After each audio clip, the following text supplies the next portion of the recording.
সবাইকে জানাই শুভ দীপাবলির প্রীতি শুভেচ্ছা এবং অনেক অনেক ভালোবাসা। এখানে আমি আমার বোন এবং ফ্যামিলির সাথে বেরিয়ে গেছিলাম কালী ঠাকুর দেখতে। তো ফার্স্টেই আমরা চলে এসেছিলাম পানপুর। হ্যাঁ, পানপুরে কিন্তু এবছরে কালী পুজোর থিম করেছে জগন্নাথ ধাম।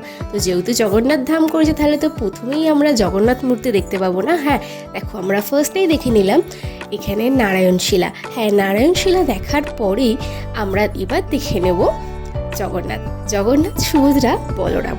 আর জগন্নাথ যেহেতু জগন্নাথ মন্দির, তাই জগন্নাথ সুভদ্রা বলরামকে না দেখালে চলে। এরপর আমরা দেখে নেব মেন কালী ঠাকুর। তো কেমন হয়েছে পানপুরের ঠাকুর এবং প্যান্ডেল অবশ্যই কিন্তু জানাতে একদমই ভুলবে না। এবং পাশে মেলাও বসেছিল, আমি তো কানেরগুলো দেখে দাঁড়িয়েই গেছিলাম, হয় আর কি যেটা। যাই হোক, তোমরা মেলাটাও ঘুরে নিয়েছি। আমরা মেলাটা ঘোরার পরেই নেক্সট আমরা চলে গেছি কাঠগোলা। আসলে সেদিনকে আমরা ঠিক করেই বেরিয়েছিলাম যে নৈহাটির মোটামুটি সবকটা ঠাকুরই দেখবো। তো কাঠগোলাতে এবারে যে থিম করেছে যক্ষপুরী। তোমরা নিশ্চয়ই আমার এর আগের ভিডিওটা দেখেছো, সেখানে আমি বলে দিয়েছিলাম যে নৈহাটিতে এবছর কোথায় কোন থিম হতে চলেছে। তো সেই ভিডিওটা না দিয়ে দেখে থাকলে আমি ডেসক্রিপশনে লিঙ্ক দিয়ে রাখবো, তোমরা আজকের এই ভিডিওটা দেখার পরে অবশ্যই দেখে নিও। তো দেখো, কাঠগোলার ভিতরটাও কিন্তু খুব সুন্দর করেছে।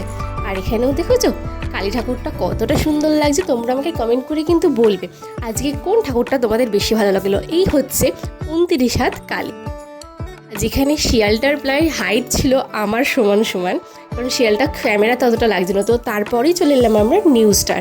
হ্যাঁ, নিউ স্টারের প্যান্ডেলটাও দেখেছো খুব সুন্দর হয়েছে, এক ড্রাগন। আর যেখানে ছিল মমতা পিসি, দেখেছো হাত জোর করে দাঁড়িয়ে আছে, এটা দেখে আমার সব থেকে বেশি হাসি লেগেছে। যাই হোক, চলো এবার প্যান্ডেলের ভেতরে ঢোকা যাক। এখানে ঠাকুরের গায়ে ছিল সেনকো গোল্ডের সোনা, আর সোনা পরে কিন্তু মাকে খুবই সুন্দর লাগছিল, সত্যি খুব সুন্দর লাগছিল। আমরা সবাই মিলে তো প্রচুর এনজয় করছি। তোমরা কালী পুজোতে কি কোথায় ঘুরতে গেছো, কি কোথায় ঠাকুর দেখেছো, অবশ্যই কিন্তু আমাকে কমেন্ট করে জানাতে ভুলবে না।